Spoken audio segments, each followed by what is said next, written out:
Assalamualaikum warahmatullahi wabarakatuh. Salam dan bahagia. Perkenalkan, nama saya Harsani. Saya calon guru penggerak Angkatan 5 Kabupaten Sumeneb.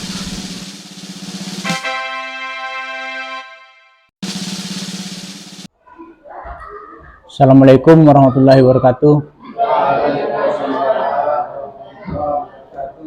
Yang saya hormati para bapak dan ibu sekalian, pembina SDN Sepakan 4. Puji syukur kehadirat Allah Subhanahu wa taala di pagi menjelang siang ini kita diberi nikmat sehat dan kesempatan oleh Allah Subhanahu wa taala sehingga para bapak dan ibu bisa hadir dalam rangka kegiatan KKG Mini yang dilaksanakan oleh SDN Sepakan 4 pada tanggal 25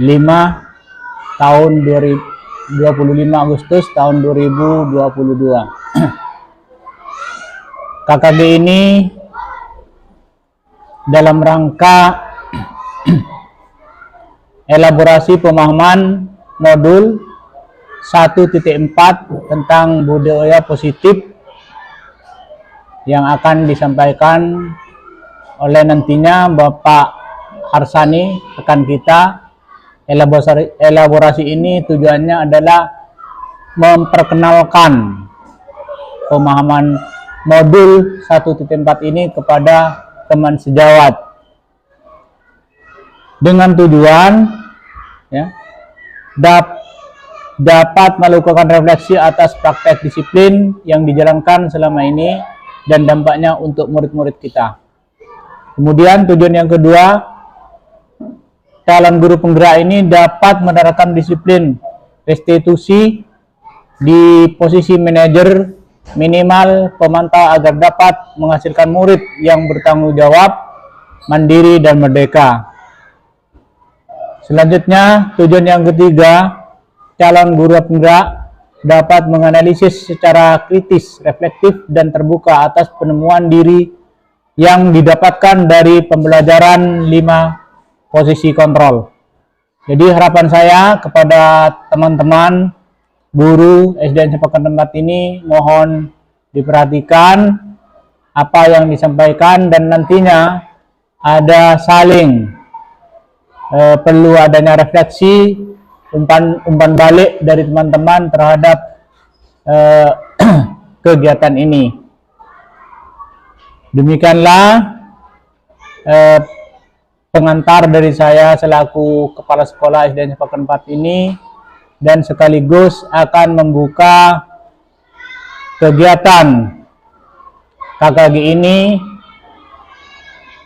dengan ucapan Bismillahirrahmanirrahim.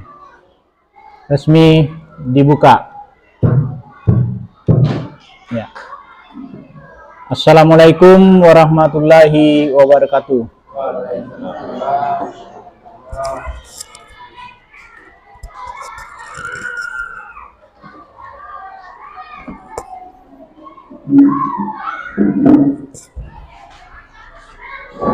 Pakai mic.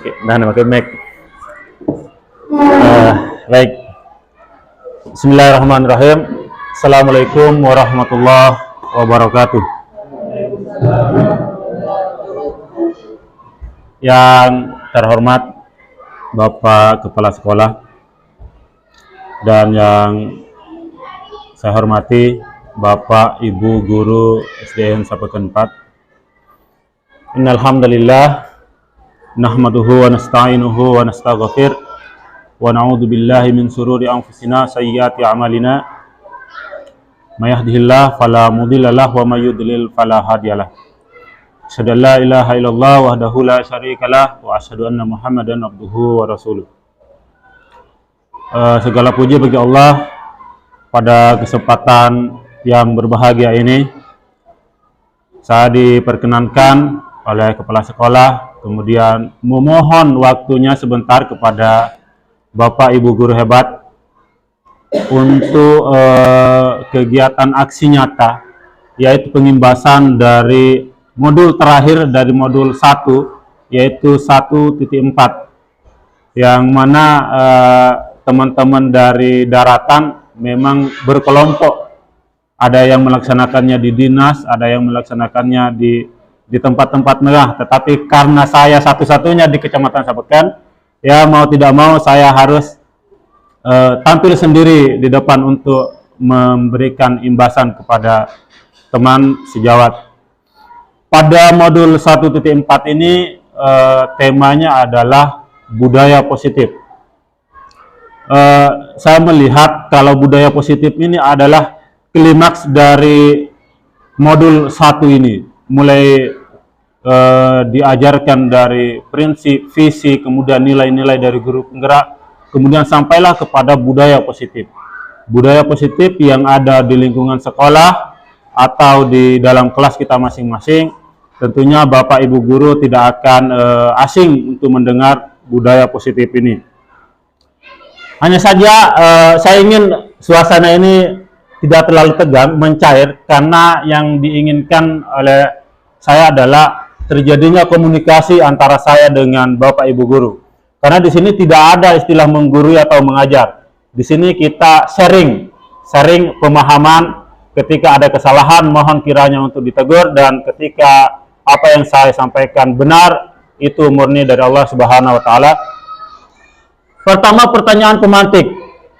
Apakah Anda setuju dengan pernyataan ini? Pertama, hukuman dapat mendisiplinkan anak. Kedua, pemberian hukuman dengan hal positif seperti membaca atau membersihkan halaman sekolah dapat meningkatkan disiplin anak. Ketiga, memberi penghargaan dapat meningkatkan motivasi belajar anak. Jadi saya harap mungkin 1 atau 2 orang bisa memberikan jawabannya. Apakah Anda setuju dengan pernyataan di bawah ini? Pertama, hukuman dapat mendisiplinkan anak. Mungkin ada yang bisa menjawab. Kalau memang setuju, kenapa? Dan kalau tidak, kenapa? Ini sering terjadi di dalam kehidupan sehari-hari dalam kegiatan belajar mengajar. Seringkali kita melihat teman-teman guru memberikan hukuman. Ya, ini tidak bisa dipungkiri. Ini realita yang terjadi di tengah-tengah kita ketika saat kegiatan belajar mengajar. Pertanyaannya adalah, apakah Anda setuju dengan pernyataan ini? Pertama, hukuman dapat mendisiplinkan anak. Silakan. Mungkin Pak Rifki atau Pak Rafiq, silakan. Terkait dengan pernyataan di atas, apakah Anda setuju hukuman dapat mendisiplinkan anak? Silakan yang mau menjawab. Jadi santai saja, mengalir suasananya, berikan pendapat Anda karena tidak ada jawaban yang salah. Setuju, Pak. Setuju. Ya. Pak Ipung setuju. Mohon diinikan Pak Ipung. Ya. Alasan. Ya. Kalau saya setuju tentang pendapat yang nomor 1, hukuman dapat mendisiplinkan anak. Alasannya, kita ambil contoh aja, misalnya anak yang membandel di dalam kelas. Ketika ada yang membandel di dalam kelas, otomatis anak tersebut akan mengganggu teman-temannya yang sedang serius belajarnya. Ketika kita memberikan hukuman, tujuan kita adalah untuk memberikan efek jerah agar anak yang kita beri sanksi berupa apa sajalah, yang penting jangan keterlaluan, itu dapat memberikan efek jerah, dan mudah-mudahan efek jerah. Kalau pernyataan kedua, pemberian hukuman dengan hal positif seperti membaca atau membersihkan halaman sekolah dapat meningkatkan disiplin anak. Setuju? Ya, sama Pak. Menurut saya sama dengan poin yang 1. Menurut saya sama dengan poin yang 1, karena pada dasarnya hukuman yang kita berikan kepada anak di kelas itu tujuan kita agar anak tersebut tidak akan mengulangi lagi apa yang mereka perbuat di dalam kelas, misalnya mengganggu temannya yang bermain itu. Terus yang nomor 3, memberikan penghargaan.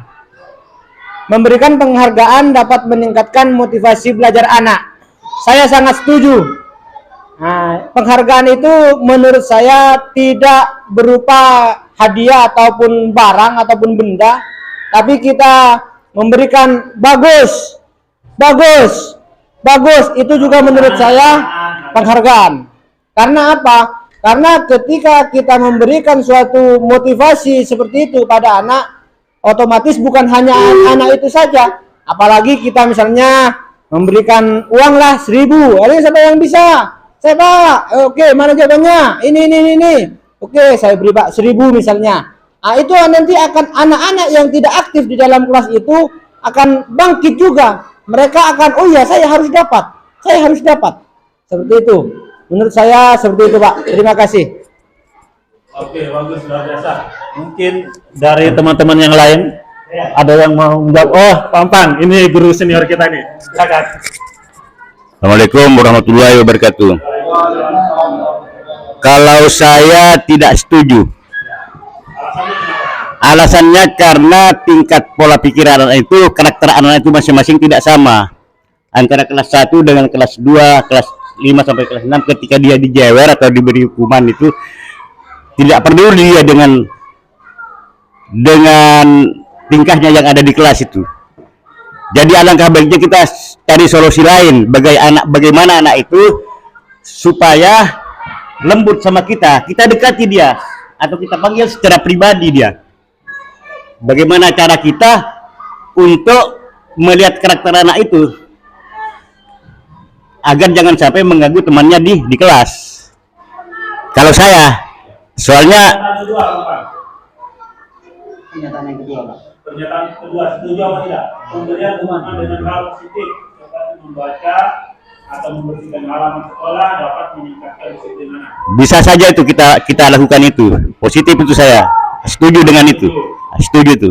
Ya. Yang ketiga, memberi penghargaan dapat meningkatkan motivasi belajar anak. Bisa juga positif itu, memberi perhatian kepada anak, asalkan anak-anak itu benar-benar kita seleksi atau kita panggil secara pribadi, bisa juga kita gauli lah Pak secara baik-baik agar anak itu bisa berubah anunya,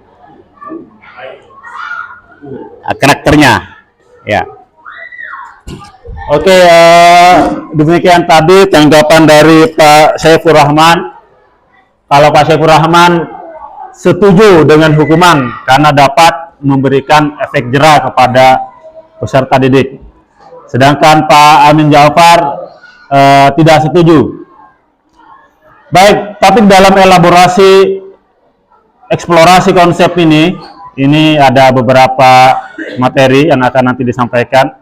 Disiplin positif, teori motivasi, keyakinan kelas, kebutuhan dasar manusia, restitusi, 5 posisi kontrol, dan restitusi segitiga restitusi.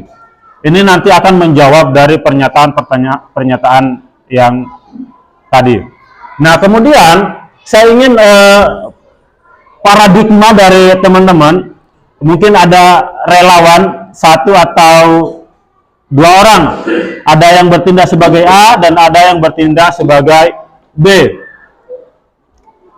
Perintahnya adalah, sobeklah secari kertas kecil, tuliskan pada benda atau sesuatu yang sangat berharga untuk Anda, letakkan di salah satu tangan Anda dan genggam benda atau sesuatu tersebut dengan segala daya.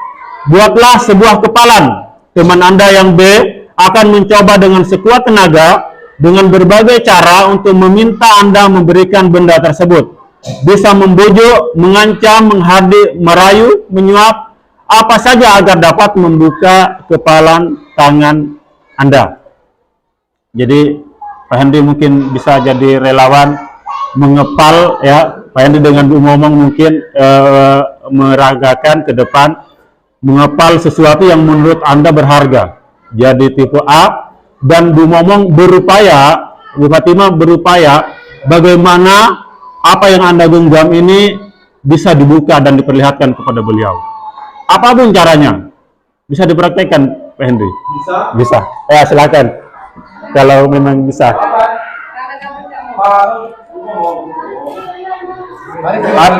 Atau tulis saja, tulis ya, ditulis. Oh ini, apa saja ditulis di situ terserah. Ayo Bu ngomong, silakan. Jujur praktik kita. Nah, kalau kira-kira udah soalan, nggak hayat tuh. Hendak nu.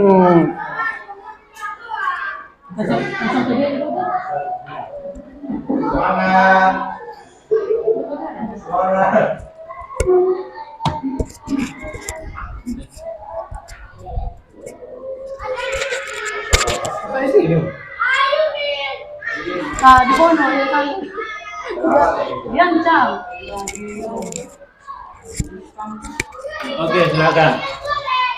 Jadi Ibu Momong tugasnya itu bagaimana caranya Pak Hendri agar bisa membuka itu tanpa menyentuhnya, dengan merayu, apapun yang akan dilakukan. Tanpa menyentuh tangan. Ya, mau memaksa juga bisa. Apapun yang ingin dilakukan oleh Bu Momong. Yang penting yang diinginkan Bu Momong bagaimana apa yang digenggam oleh Pak Hendri itu bisa dibuka. Dulu kan diperlihatkan kepada beliau. Dulu kan ada yang besar sih. Rayu dulu. Rayu dulu. Silakan, waktunya mungkin 1 menit. Pak Hendri ganteng sekali. Cium. Aduh, baiknya. Terus. Bagaimana Pak Hendri juga menjual, pokoknya saya tidak mau atau apa? Ada rayuannya belum kelihatan sama kamera. Kau kena rayu? Hah? Kau kena rayu? Hah? Coba ya nanya sama rayu. Laki-laki ganteng. Tangannya apa? Kita rayu. Di tangannya itu ada apa? Coba lihat dong. Harapan Coba lihat harapannya apa? masa depan Masa depannya untuk siapa? anak dan keluarga. Amin. Ayo dilihat dulu. Ayo. Lumayan.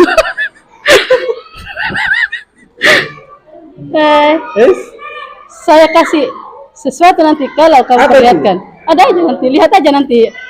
Oke. Oke, sudah. Apa yang ada di dalamnya? Harapan. Oke. Tepuk tangan dulu buat Bu Momong. Oke, terima kasih.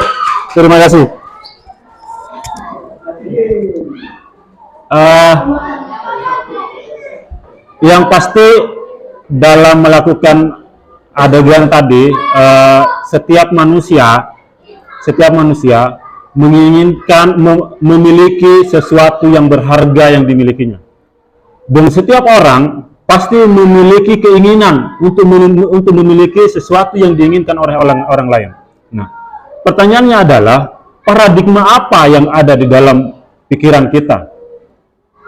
Yang pasti kan kita ingin mengupayakan bagaimana caranya agar yang kita inginkan itu bisa kita miliki.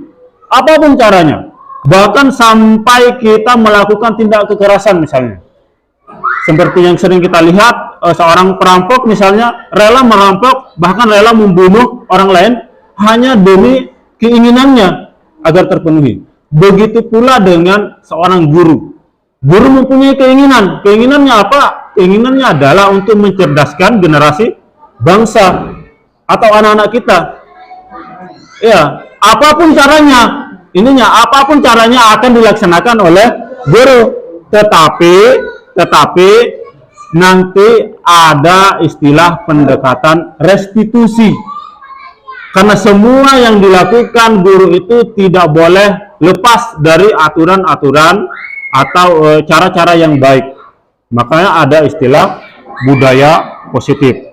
Nah, perubahan paradigma teori kontrol, ilusi kontrol yang dilakukan tadi adalah guru mengontrol murid. Ilusi bahwa kritik dan membuat orang merasa bersalah dapat menguatkan karakter. Ilusi bahwa semua penguatan positif, efektif, dan bermanfaat. Ilusi bahwa orang dewasa memiliki hak untuk memaksa. Itu adalah ilusi. Kemudian perubahan paradigma stimulus respon teori kontrol yang benar adalah siapa sesungguhnya yang memiliki kontrol? Apakah orang yang memaksakan tadi, atau orang yang memegang keinginan tadi, atau diri kita sendiri? Nah, menurut teori kontrol, stimulus kontrol ini kan kita mencoba mengubah orang agar berpandangan sama dengan kita. Kita selalu berupaya mengubah cara pandang orang agar sama dengan kita. Padahal menurut teori kontrol, kita berusaha memahami pandangan orang lain tentang dunia. Kemudian, perilaku buruk dilihat sebagai suatu kesalahan. Teori kontrol mengatakan semua perilaku memiliki tujuan. Ya, lamun dalam bahasa Al-Qur'annya kullu syai'in sababin. Setiap sesuatu pasti ada sebabnya. Tetapi orang melihat bahwasanya seperti guru misalnya, ketika murid itu melaksanakan atau melakukan hal-hal yang tidak diinginkan atau kesalahan, maka guru tersebut akan mengecap anak ini nakal misalnya, jahat. Tetapi teori kontrol mengatakannya berbeda. Teori kontrol mengatakan semua perilaku memiliki tujuan. Apa yang dilakukan oleh murid di kelas pasti ada tujuannya. Dan itu akan berkaitan dengan kebutuhan dasar manusia yang akan nanti kita bahas. Kemudian selanjutnya, orang lain bisa mengontrol saya. Kata stimulus respon. Tetapi menurut teori kontrol, hanya Anda yang bisa mengontrol diri Anda. Orang lain tidak bisa mengontrol kita, tetapi yang bisa mengontrol kita adalah hanya diri kita sendiri. Kemudian saya bisa mengontrol orang lain. Menurut teori kontrol, Anda tidak bisa mengontrol orang lain. Pemaksaan Anda ada pada saat tujuan bujukan gagal. Tetapi menurut teori kontrol, kolaborasi dan konsensus menciptakan pilihan-pilihan baru. Jadi dibutuhkan kolaborasi. Di dalam kelas butuh kolaborasi antara murid dan guru. Antara guru dengan teman sejawat. Kemudian model berpikir menang atau kalah. Menurut teori kontrol, model berpikirnya menang. Tidak ada kalah. Jadi murid dan guru harus dimenangkan. Tidak ada guru memaksakan kehendak murid kemudian murid kalah. Atau murid memaksakan kehendak guru kemudian guru kalah. Tetapi intinya adalah menang dan menang. Nah, menurut Dr. William Glasser, teori kontrol atau teori pilihan, ini ada, Anda tidak bisa mengontrol orang lain, hanya Anda yang bisa mengontrol diri Anda. Mana disiplin? Disiplinnya adalah belajar kontrol diri dengan menggali potensi kita agar tercapai tujuan mulia, yaitu sesuatu menjadi seseorang yang kita inginkan berdasarkan nilai-nilai yang kita hargai. Saya kira pas. Nah, kita beralih ke makna disiplin. Makna disiplin ini yang harus kita pahami, karena disiplin ini adalah hal yang utama akan kita terapkan di lingkungan sekolah dan kelas. Berasal dari bahasa Latin, disciplina yang artinya belajar. Mana asal dari kata ini berkonotasi dengan disiplin diri dari murid-murid menurut Socrates dan Plato. Disiplin diri membuat orang menggali potensinya menuju sebuah tujuan apa yang dia hargai. Namun dalam budaya kita, makna kata disiplin telah berubah menjadi sesuatu yang dilakukan seseorang pada orang lain untuk mendapatkan kepatuhan. Kecenderungan umum adalah menghubungkan kata disiplin dengan ketidaknyamanan, bukan dengan apa yang kita hargai atau pencapaian suatu tujuan mulia. Ini yang membudaya di lingkungan kita. Anak-anak kalau suruh disiplin seakan-akan tidak senang. Misal contoh, anak-anak kita suruh di lingkungan sekolah untuk selalu memasukkan bajunya agar rapi, disiplin terlihat. Tetapi anak-anak kok kadang 1-2 orang tidak mengindahkan itu. Nah, itu sedang membudaya di tengah-tengah kita. Sedangkan nilai-nilai kebajikan universalnya adalah setiap perilaku atau perbuatan memiliki suatu tujuan menurut Dr. William Glasser. Dengan mengaitkan nilai-nilai kebajikan yang diyakini seseorang, maka motivasi intrinsik ini adalah motivasi yang terbangun di dalam diri kita sendiri, sehingga menggerakkan motivasi dari dalam untuk dapat mencapai tujuan yang diinginkan. Nilai-nilai kebajikan yang ingin dicapai oleh setiap anak Indonesia kita kenal dengan profil pelajar Pancasila. Meskipun pada dasarnya nilai-nilai kebajikan ini banyak sekali. Tetapi di sini kita menyepakatinya bersama pemerintah bahwa nilai dasar dari kebajikan itu adalah profil pelajar Pancasila, yaitu beriman, bertakwa kepada Tuhan Yang Maha Esa dan berakhlak mulia, mandiri, bernalar kritis, berkebinekaan global, bergotong royong, dan kreatif. Nah, ini teori motivasi perilaku manusia. Untuk menghindari ketidaknyamanan atau hukuman, apa yang akan terjadi apabila saya tidak melakukannya? Itu pertanyaannya. Jadi motivasi datang dari eksternal, dari luar itu adalah motivasinya untuk menghindari ketidaknyamanan.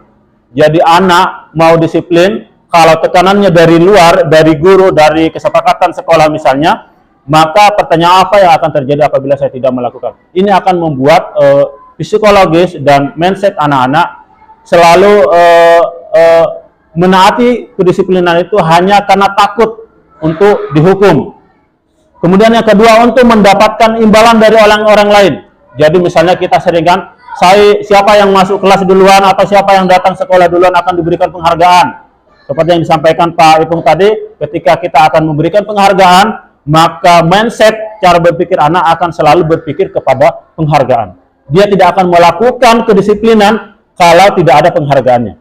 Ketika budaya memberikan penghargaan itu selalu diterapkan di dalam kehidupan kegiatan belajar mengajar. Nah, yang tepat adalah motivasi internal. Diajak kolaborasi anak-anak. Bahwa ini loh keyakinan kelas yang ada di sekolah kita, ini loh keyakinan sekolah yang ada di sekolah kita, maka dengan demikian anak-anak akan menghargai diri sendiri dan keyakinan-keyakinan sekolah yang ada. Nah, menurut Ki Hajar Dewantara, merdeka itu artinya tidak hanya terlepas dari perintah, akan tetapi juga cakap buat memerintah diri sendiri. Itu makna merdeka oleh Ki Hajar Dewantara. Jadi, kalau kita menginginkan murid yang merdeka, maka stop pemerintah bersepakat dan Ki Hajar Dewantara menginstruksikan bahwa stop untuk selalu memberikan peraturan dan perintah kepada anak-anak. Tetapi buatlah keyakinan-keyakinan kelas. Jadi ada istilah peraturan dan keyakinan kelas yang berbeda. Agar kenapa? Agar tidak terjadi lagi mindset atau cara berpikir anak mereka melakukan karena mereka dipaksa atau mereka melakukan karena takut hukuman. Tetapi mereka melakukan keyakinan-keyakinan sekolah itu hanya datang dari diri sendiri dan kesadaran mereka. Kembali kepada pendekatan ini yang akan kita bahas adalah restitusi. Restitusi adalah pendekatan yang seharusnya bisa diimplementasikan di dalam kegiatan belajar di lingkungan sekolah atau kelas. Apa itu restitusi? Restitusi itu adalah proses menciptakan kondisi bagi murid untuk memperbaiki kesalahan mereka. Jadi proses kondisi bagi murid untuk memperbaiki kesalahan mereka, sehingga mereka bisa kembali pada kelompok mereka dengan karakter yang lebih kuat. Sehingga mereka bisa kembali pada kelompok mereka, maksudnya kepada teman-temannya, tanpa dibully, tanpa diasingkan dan lain sebagainya, dengan karakter yang kuat, percaya diri. Kemudian restitusi juga merupakan proses kolaboratif yang mengajarkan murid untuk mencari solusi untuk masalah mereka. Kolaboratif untuk mencari solusi untuk masalah mereka dan membantu murid berpikir tentang orang seperti apa yang mereka ingin menjadi tujuan mulia dan bagaimana mereka harus memperlakukan orang lain. Jadi pendekatan restitusi itu mengedepankan kolaboratif antara murid dengan guru, berkomunikasi. Nah, apa yang telah kamu perbuat? Keyakinan sekolah apa yang telah kamu langgar, atau keyakinan sekolah apa yang tidak kamu taati di sekolah. Nah, contohnya kalau kamu sudah merasa salah, sudah merasa melanggar keyakinan sekolah, apa yang akan kamu perbuat setelah itu? Nah, itu diajak komunikasi seperti itu anak-anak. Kalau ingin lebih jelasnya bisa dilihat di video YouTube saya. Kemarin saya membuat skenario untuk pendekatan restitusi, meskipun tidak terlalu sempurna, mungkin bisa diambil pelajaran di situ.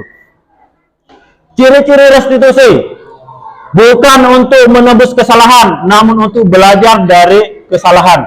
Jadi murid melakukan pendekatan kepada murid, tetapi murid itu diberikan penjelasan bukan untuk menebus kesalahannya, tetapi belajar dari kesalahannya. Memperbaiki hubungan antara guru dengan murid dan murid lainnya. Jadi kita katakan kepada murid bahwasanya apa yang kamu lakukan atau keyakinan kelas yang kamu langgar itu biasa dilakukan oleh, atau ada juga murid yang lain yang melakukannya, tetapi itu tidak bagus. Bagaimana kamu akan meningkatkannya dan memperbaiki keyakinan sekolahnya. Kemudian tawaran, bukan paksaan, memberikan tawaran. Nah, misalnya keyakinan sekolah apa yang ingin kamu tingkatkan?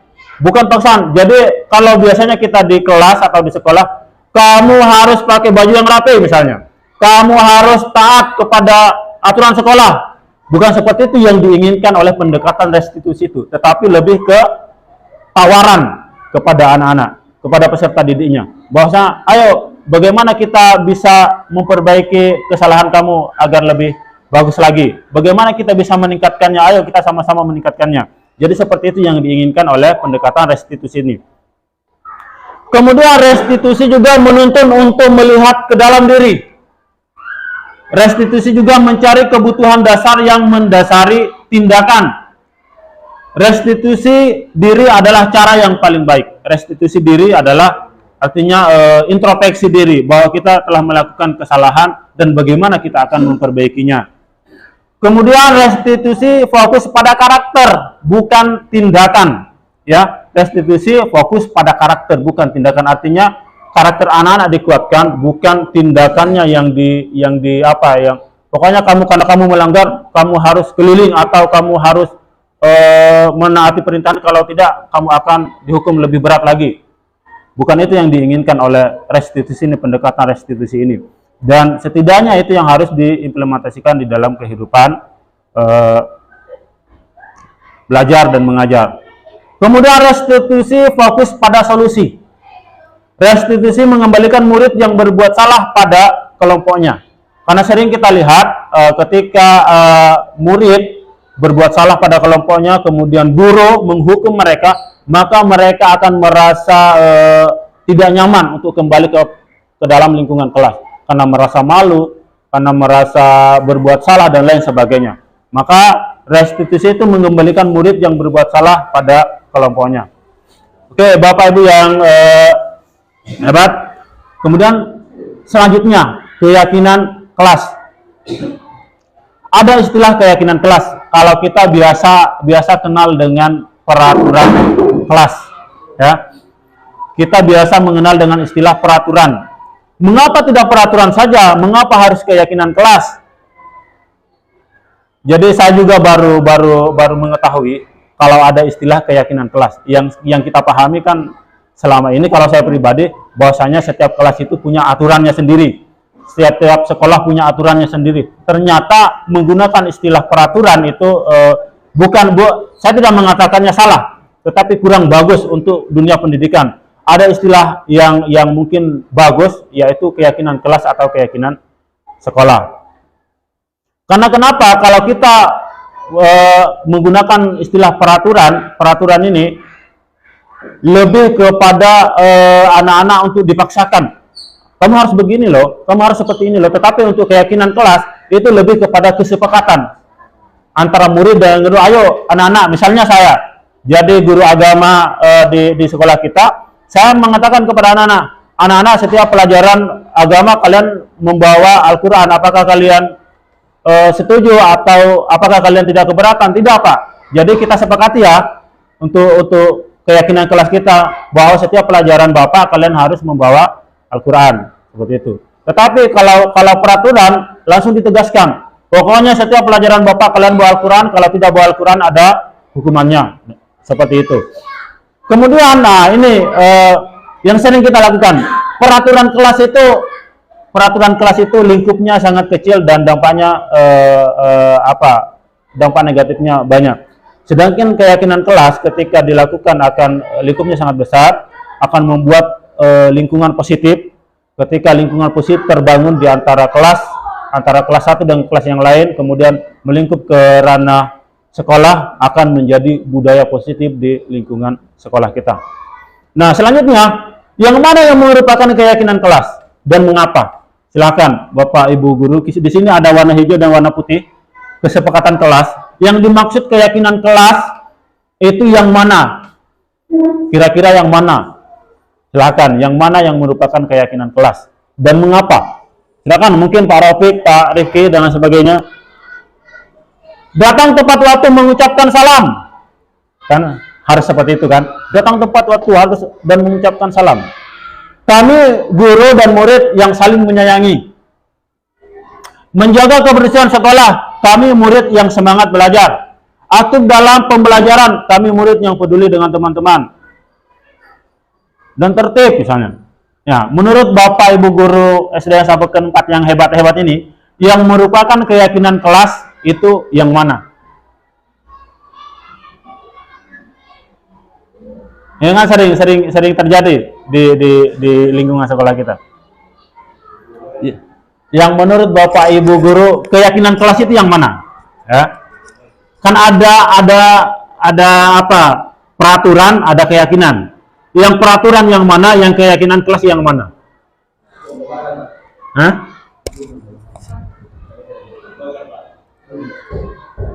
Ya. Sudah penuh.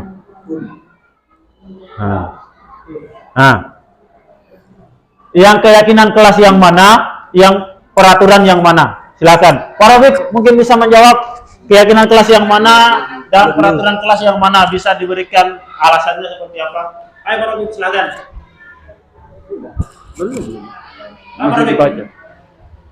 Yang peraturan yang mana, yang keyakinan yang mana? Di sini ada dua kesepakatan kelas, semuanya kesepakatan kelas, cuma yang membedakan bahasanya datang tepat waktu mengucapkan salam, ya, menjaga kebersihan sekolah, berdoa sebelum dan sesudah kegiatan, aktif dalam pembelajaran, tertib.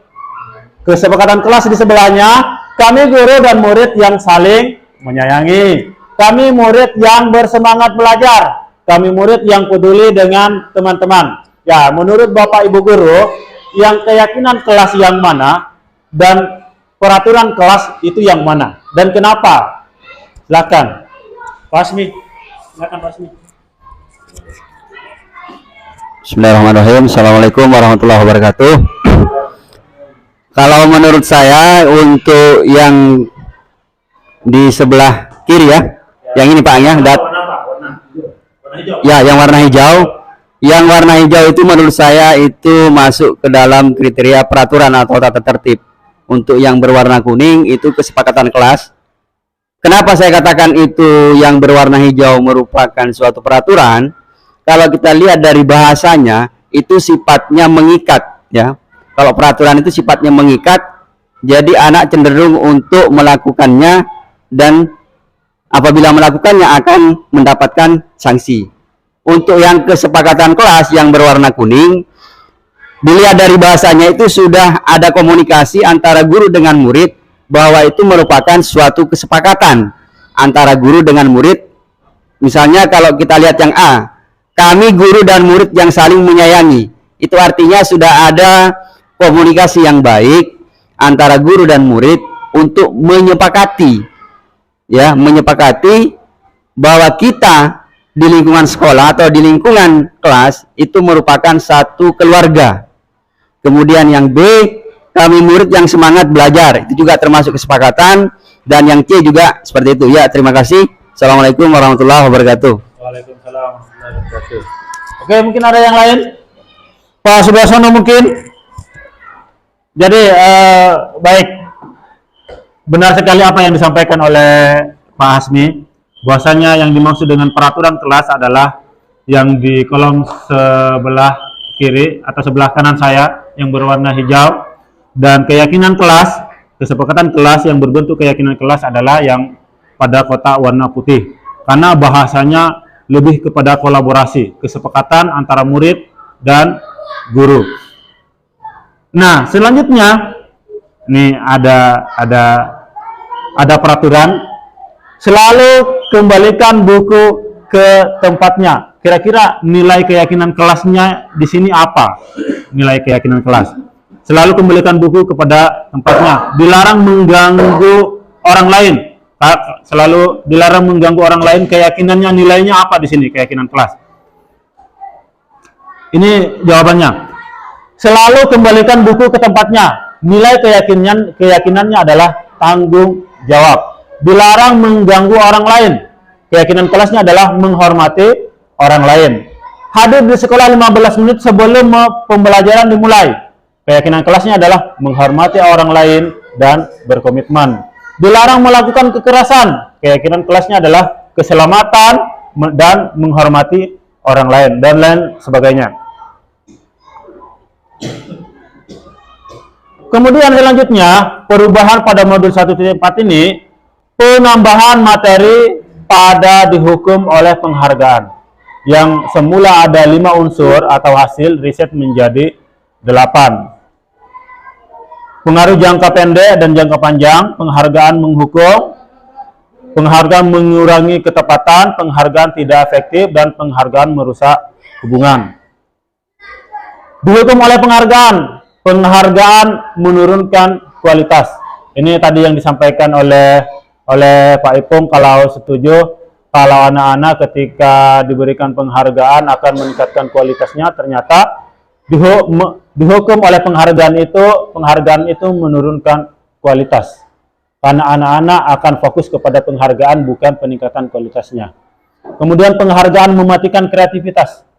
Dan penghargaan mengurangi motivasi intrinsik.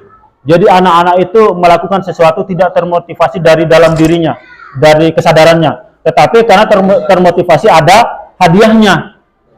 Ya, seperti itu. Dan itu diharapkan bisa kita hindari. Meskipun mungkin dalam prakteknya sekali atau 2 kali bisa dilakukan.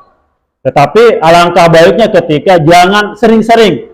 Misalnya anak siapapun yang bisa mengerjakan tugas ini paling cepat akan diberikan hadiah, permen misalnya.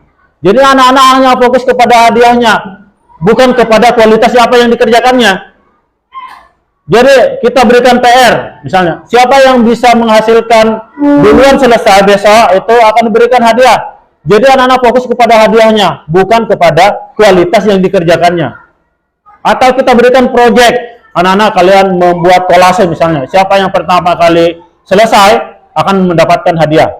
Maka anak-anak tidak fokus kepada kualitas proyek yang dilakukan, tetapi fokus kepada penghargaannya. Yang penting selesai cepat, dapat hadiah. Jadi itu yang dimaksudkan dengan penghargaan mematikan kreativitas, penghargaan menurunkan kualitas, dan penghargaan mengurangi motivasi intrinsik.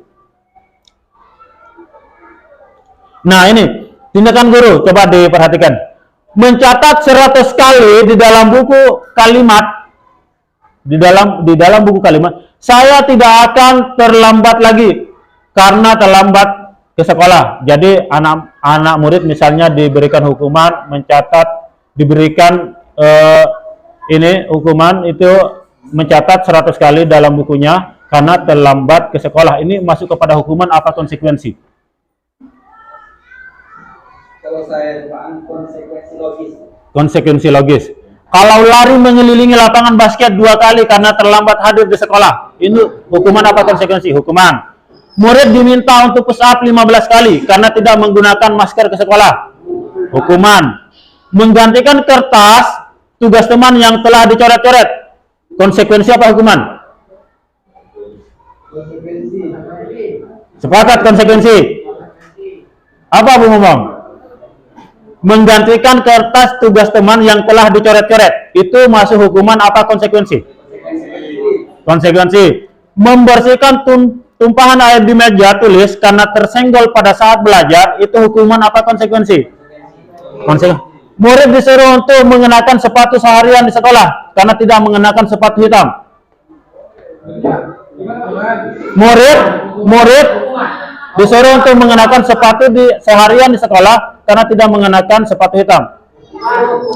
Lari mengelilingi lapangan basket 2 kali karena terlambat 10 menit untuk pelajaran.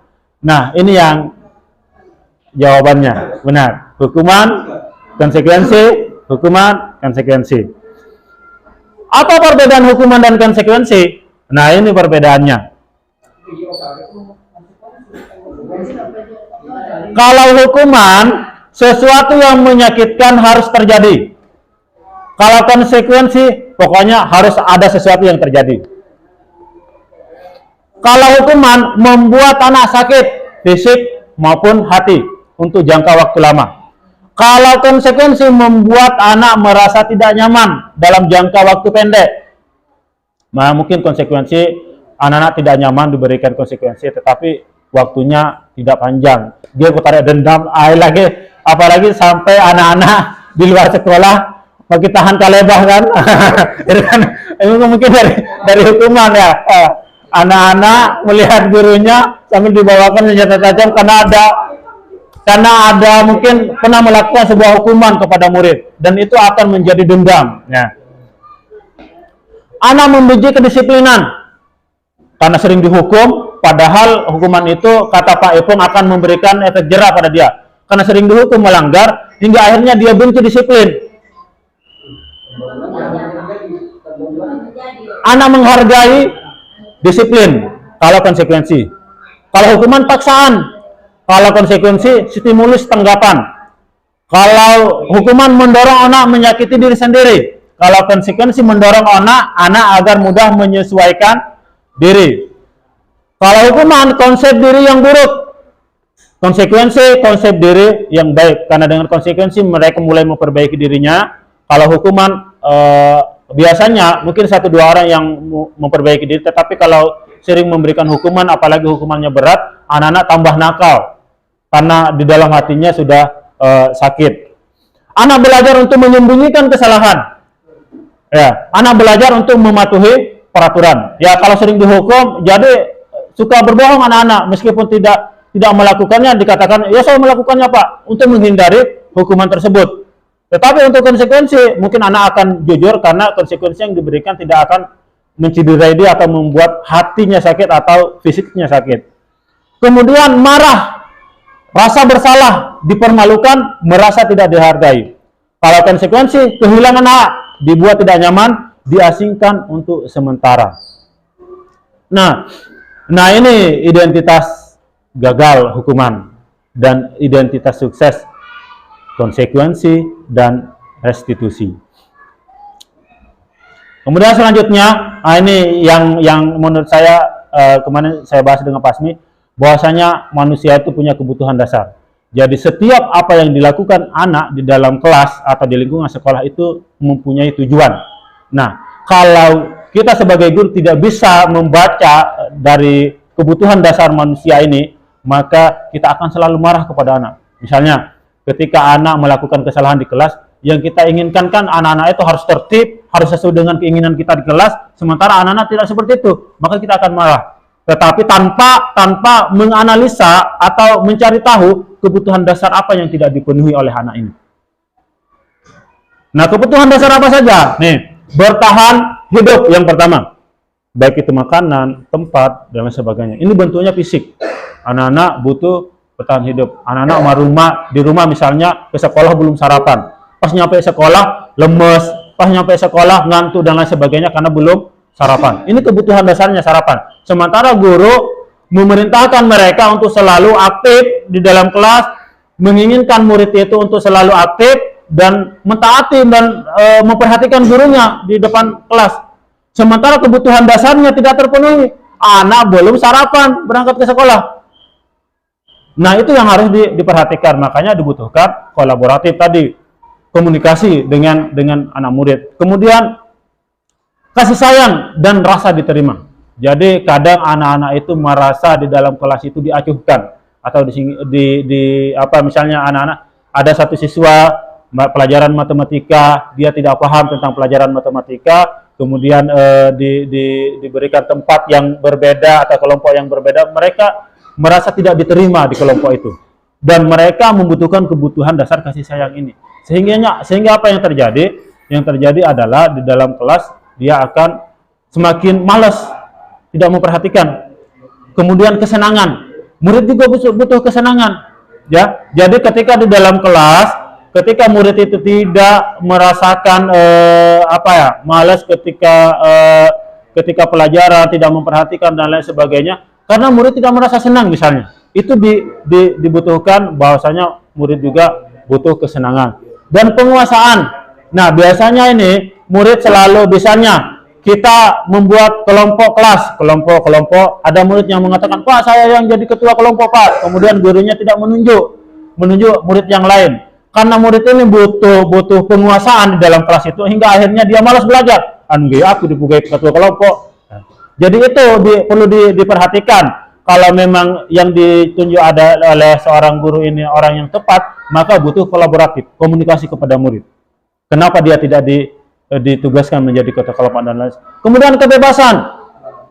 Kebebasan ini bukan berarti menyuruh anak-anak sesukanya di dalam kelas. Bukan seperti itu. Artinya anak-anak membutuhkan kebebasan untuk berekspresi di dalam kelas.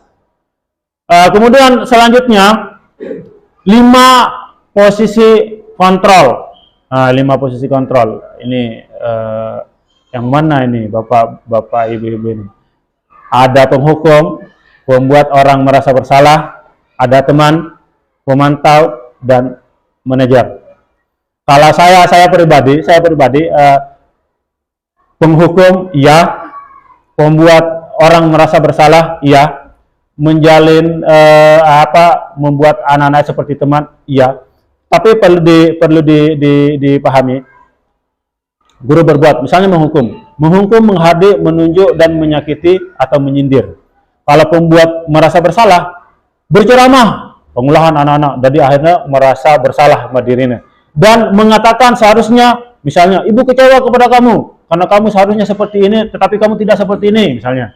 Kemudian teman, membuatkan alasan-alasan untuk muridnya. Jadi anak-anak itu dianggap sebagai teman. Dan pemantau menghitung dan mengukur. Misalnya ada yang terlambat, sudah berdiri di depan halaman atau di halaman atau di depan sekolah.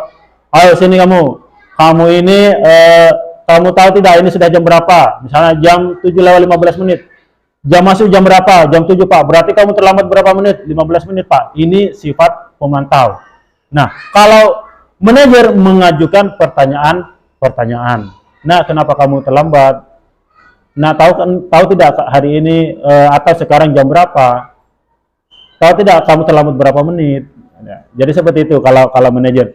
Kalau berkata sifat penghukum itu, guru yang penghukum perkataannya, kalau kamu tidak melakukannya, awas ya, rasakan. Coba tanyakan pada diri. Siapa kira-kira guru-guru yang sering mengatakan hal seperti itu? Jago kok, lamun jai seperti itu. Itu sifat guru penghukum. Kalau pembuat merasa bersalah, kamu seharusnya kamu sudah tahu, ibu lelah sekali, mengatakannya ibu stres. Baju kita disibukkan dengan kegiatan, kenapa? Kan sudah Bapak pengumumkan kemarin, bajunya begini-begini, kok tanya lagi? Seharusnya kamu kan sudah tahu. Seperti itu yang sering kita lakukan. Tetapi tanpa kita sadari, kita sudah membuat kesalahan-kesalahan kecil. Bukan kesalahan besar, tetapi kesalahan-kesalahan kecil yang mungkin akan berdampak kepada peserta didik kita. Kemudian teman, ayolah lakukan demi ibu. Masa kamu tidak mau? Ingat tidak, ibu pernah bantu. Jadi seperti itu. Atau pemantau, apa peraturannya? Misalnya membuat anak melakukan kesalahan, pasti pemantau menanya, kamu tahu tidak peraturan di sekolah apa?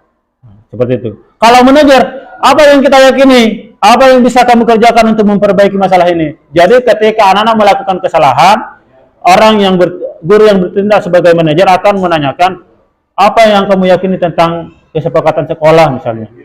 Kemudian ketika sudah menyadarinya, apa yang akan kamu lakukan untuk memperbaiki itu? Ya, seperti itu. Ada perbedaan yang sangat signifikan antara karakter guru yang seperti penghukum, pembuat orang merasa bersalah, teman, pemantau, dan manajer. Nah, tugasnya pernyataan. Menurut Ibu siapa yang mengatakan? Menurut Bapak Ibu, saya kecewa sekali dengan kamu. Ini kira-kira siapa yang mengatakan? Apakah teman? Apakah karakter guru yang bersifat menghukum atau pemberi rasa bersalah atau manajer?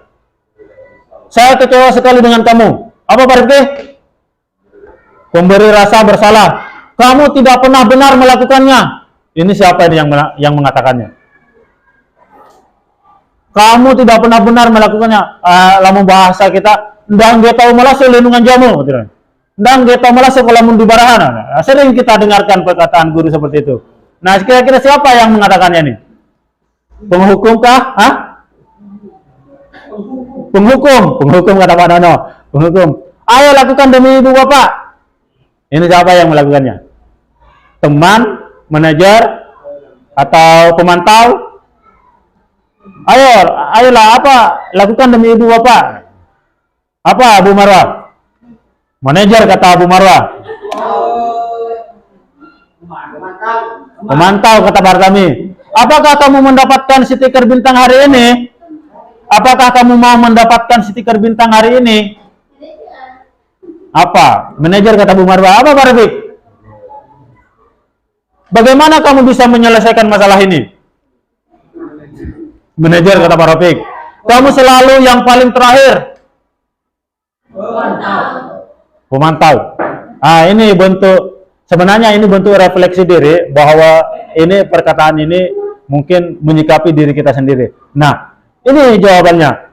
Saya kecewa sekali dengan kamu. Itu adalah perkataan pembuat orang merasa bersalah. Ya, meskipun dilakukan oleh anak-anak, tetapi anak-anak akan merasakan bersalah. Kamu tidak pernah benar melakukannya, itu penghukum. Kamu teringit, dah nggak malah lindungan jamu misalnya. Ayo lakukan demi ibu bapak, ini teman. Apakah kamu mau mendapatkan stiker bintang hari ini? Pemantau. Bagaimana kamu bisa menyelesaikan masalah ini? Itu manajer. Kamu selalu yang paling terakhir, penghukum. Oke, Bapak Ibu yang saya hormati, ini ada kegiatan atau pendekatan apa yang harus kita lakukan? Yang harus kita lakukan adalah dinamakan dengan segitiga restitusi. Bagaimana segitiga restitusi ini? Segitiga restitusi ini adalah menanyakan keyakinan ketika anak-anak melakukan kesalahan, misalnya nilai-nilai apa yang telah kita sepakati. Kamu ingin menjadi orang yang seperti apa, nilai-nilai apa yang kita sepakati di sekolah, nilai apa yang kamu tidak taati di sekolah, kemudian menstabilkan identitas. Setiap orang pasti pernah melakukan kesalahan. Jadi seakan-akan anak itu tidak merasa salah sendirinya, tetapi bahwa temannya pernah melakukan kesalahan dan kita harus memperbaikinya dan lain sebagainya. Kemudian validasi kebutuhan. Kamu tentu punya alasan mengapa melakukan itu. Adakah cara yang lebih baik, efektif untuk mendapatkan apa yang kamu butuhkan. Jadi seperti itu Bapak Ibu sekalian yang saya hormati. Nah, ini untuk membuat anak yang merasa gagal karena berbuat salah menjadi positif terhadap dirinya, menstabilkan identitas. Guru berkata, berbuat salah itu hal yang manusiawi, tidak ada manusia yang sempurna. Atau Bapak Ibu juga buat salah, kita pasti bisa menyelesaikan masalah ini. Bapak Ibu tidak tertarik untuk mencari tahu siapa yang benar, siapa yang salah. Bapak Ibu lebih tertarik untuk menyelesaikan masalah. Kalau kamu menyalahkan dirimu sendiri terus-menerus, apakah kamu bersikap baik pada dirimu? Kemudian untuk validasi kebutuhannya, perkataan guru, ini hanya sekedar contoh, bahasanya kan bisa kita rancang sendiri. Kamu bisa saja kan melakukan hal yang lebih buruk, tapi kamu tidak melakukannya kan? Kamu pasti punya alasan mengapa melakukannya. Jadi jangan langsung menghakimi anak-anak, tapi buat anak-anak untuk berpikir. Oh, apa yang saya lakukan ini benar-benar salah misalnya. Apa yang penting bagi kamu? Kamu boleh tetap berusaha menjaga sikap itu, tapi tambahkanlah sikap yang lain yang baru. Maukah kamu belajar cara lain untuk mendapatkan yang kamu butuhkan tanpa harus memukul?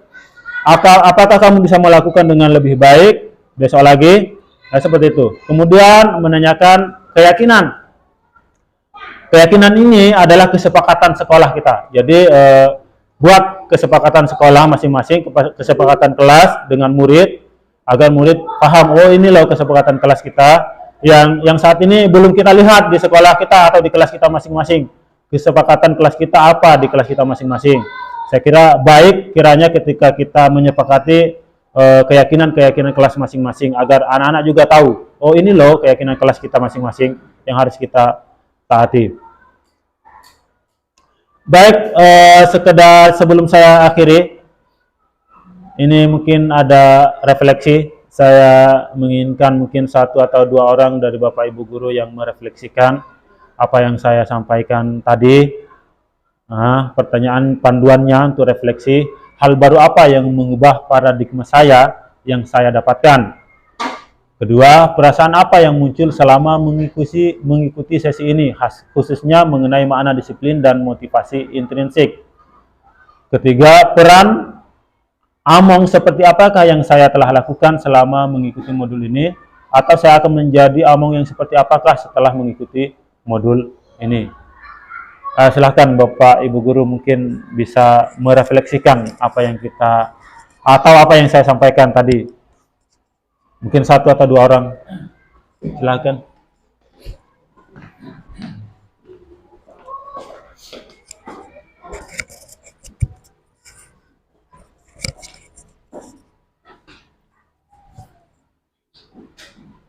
Assalamualaikum warahmatullahi wabarakatuh. Dalam kegiatan ini perlu adanya refleksi yang kita dapatkan pada modul 1.4 elaborasi positif. Ada beberapa hal baru yang baru kita ketahui, terutama terkait dengan antara hukuman dan ajakan atau kesepakatan. Hukuman adalah hal yang kurang memberikan nilai positif, terutama kepada peserta didik. Jadi harapan saya kepada rekan-rekan guru agar bisa memahami materi ini dan bisa diterapkan di masing-masing kelas dengan membuat kesepakatan atau keyakinan kelas masing-masing, sehingga anak tidak merasa tersakiti, sehingga anak merasa merdeka dalam mengikuti pembelajaran. Jadi ini perlu dipahami bersama. Perasaan apa yang muncul selama mengikuti ini? Perasaan saya adalah sangat senang selama mengikuti sesi ini, karena baru kali ini kita menerima materi tentang masalah hukuman dan keyakinan kelas. Jadi sekalipun saya di kepala sekolah penggerak, materi ini tidak pernah saya terima. Harapan saya juga ya kepada rekan-rekan guru untuk menerapkan ini dari saya terhadap rekan-rekan guru, agar ayo kita bangun keyakinan sekolah atau kesepakatan bersama, sehingga nanti terkait dengan tugas kita selaku pembimbing, pendidik, sesuai dengan norma apa yang diterapkan oleh pemerintah, yaitu dalam fase merdeka belajar. Peran Among seperti apa? Kalau saya selaku kepala sekolah, saya akan memberikan ya kemerdekaan pola pikir. Saya hanya mampu mengajak, bukan memaksa, sehingga para bapak ibu tidak berada dalam tekanan yang secara normatif ya. Karena sifatnya kepala sekolah adalah selain manajerial, juga penentu kebijakan dan sebagainya, tapi saya tidak menggunakan itu, tetapi ayo kita sama-sama berkolaborasi membangun keyakinan sekolah, seperti apa sekolah kita yang kita inginkan bersama. Bukan saya harus berkata berulang-ulang, ayo kita bangun kebersamaan. Dengan bersama pasti kita bisa. Jadi apa yang saya sampaikan ini mudah-mudahan bisa diikuti teman-teman ya. Karena saya perannya sebagai among. Kalau saya mengajar di kelas, para bapak ibu sebagai among seperti apa terhadap peserta didiknya. Kalau saya posisinya sebagai kepala sekolah, saya sebagai among dari para bapak dan ibu sekalian, maka saya menginginkan ayo bangun kolaboratif. Jangan ada yang merasa lebih, tetapi kita saling membutuhkan dan saling mengisi kekurangan teman-teman. Saya kira itu sebagai refleksi saya. Mudah-mudahan yang lain bisa memberikan refleksi, karena para bapak ibu nantinya di kelas adalah sebagai among, bukan sebagai seorang penghukum, ya. Jadi harapan saya, bapak adalah seorang among terhadap peserta didiknya. Saya kira itu. Saya akhiri. Assalamualaikum warahmatullahi wabarakatuh. Baik, mungkin ada yang lain. Silakan Pak Abaidi, Pak Hartami mungkin, Pak Hartami merefleksikan diri. Atau dari perempuan, Bu Marwah, Bu Momong. Silakan Bu Momong merefleksikan. Bu Wahidah, satu lagi untuk refleksi, ya. Silakan Pak Ajrah. Pasmi, kita nama Pasmi.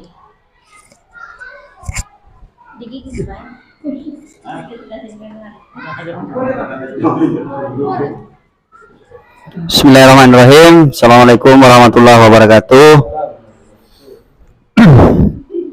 Untuk refleksi saya, sebelum saya merefleksikan apa yang kita dapatkan pada hari ini, pertama saya ingin menyampaikan sesuatu untuk mengubah menjadi suatu paradigma baru. Sebelum saya menyampaikan itu, saya ingin memflashback kembali bahwa posisi manusia sebenarnya itu sama dari sejak zaman dulu sampai sekarang, ya. Hanya karena ada perkembangan iptek, ilmu pengetahuan dan teknologi, sehingga merubah pola pikir manusia yang zaman dahulu ke zaman yang sekarang.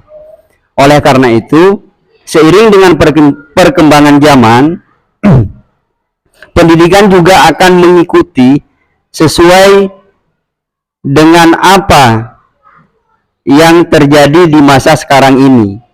Kalau kita dulu, waktu kita masih sekolah, yang lebih dominan itu adalah hukuman. Tetapi sekarang, hal itu sudah tidak bisa kita lakukan untuk yang sekarang. Karena pola pikir atau kebudayaan yang muncul atau yang masuk ke dalam kehidupan manusia itu sudah merubah pola pikir manusia, sehingga perlu ada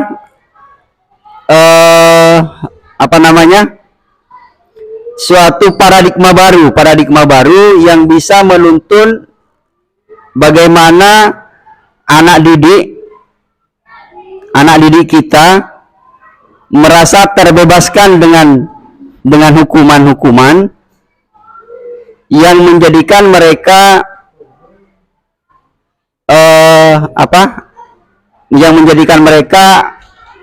menjadikan mereka untuk merasa bersalah apabila melakukan suatu kesalahan. Tetapi untuk paradigma baru ini, hal yang saya dapatkan banyak sekali di sesi ini. Yang pertama terkait dengan disiplin dan motivasi intrinsik, ya. Bahwa makna disiplin tadi yang seperti yang disampaikan oleh Pak Ang tadi, bahwa disiplin itu bahasa Latinnya adalah belajar, tetapi karena ada pengaruh-pengaruh dari budaya-budaya sehingga maknanya berubah. Nah, itu akan menjadi suatu pembelajaran yang bagus kita selaku pendidik di lingkungan pendidikan. Itu perlu kita terapkan model-model seperti ini, sehingga apa yang menjadi tujuan dari pendidikan secara nasional itu akan segera terwujudkan. Untuk yang kedua, peran apa yang muncul selama mengikuti sesi ini khususnya mengenai makna disiplin dan motivasi intrinsik? Perasaan saya sangat senang sekali karena ada hal yang baru yang kita terima. Jadi tidak hanya berupa wacana saja, tetapi langsung disampaikan oleh pemateri tadi, oleh Pak Aang, mengenai makna disiplin. Ya, saya kira teman-teman juga akan mengerti hal itu. Tidak akan perlu saya jelaskan sampai lebih dalam. Kemudian yang ketiga, peran Among seperti apakah yang saya telah lakukan selama mengikuti modul ini. Peran Among itu seperti kita mengasuh. Ya, mengasuh anak kita di rumah, kemudian kita terapkan juga di lingkungan sekolah, tetapi di lingkungan sekolah ini lingkupnya sangat besar karena memiliki karakteristik yang berbeda, dari kondisi ekonomi sosial pun juga berbeda. Jadi tidak sama anak didik antara yang A dengan yang B itu tidak sama. Kemudian yang keempat, saya akan menjadi Among seperti apakah setelah mengikuti modul ini. Saya akan menjadi Among yang seperti apakah setelah mengikuti modul ini. Untuk kita sebagai pendidik, kalau saya secara pribadi tentunya akan mengedepankan suatu kebebasan, tetapi kebebasan yang sifatnya bertanggung jawab. Ya, seperti itu. Terima kasih. Assalamualaikum warahmatullahi wabarakatuh. Oke, baik. Terima kasih. Saya sampaikan kepada Pak Hasmi. Bapak Ibu yang saya hormati, mungkin itu yang dapat saya sampaikan terkait dengan budaya disiplin.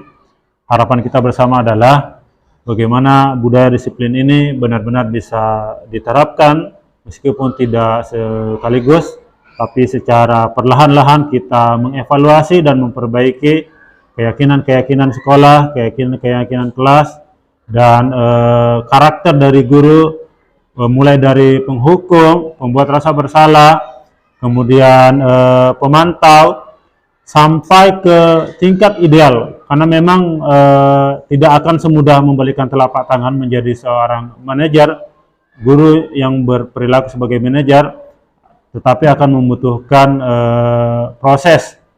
Alangkah baiknya ketika kita memperbaiki apa yang telah kita lakukan dalam kegiatan belajar mengajar, karena bagaimanapun guru itu sebagai Among, sebagai tuntunan bagi anak-anak muridnya. Saya kira itu yang dapat saya sampaikan. Ketika ada kesalahan saya mohon maaf dan terima kasih. Wabillahi taufiq wal hidayah. Assalamualaikum warahmatullahi wabarakatuh.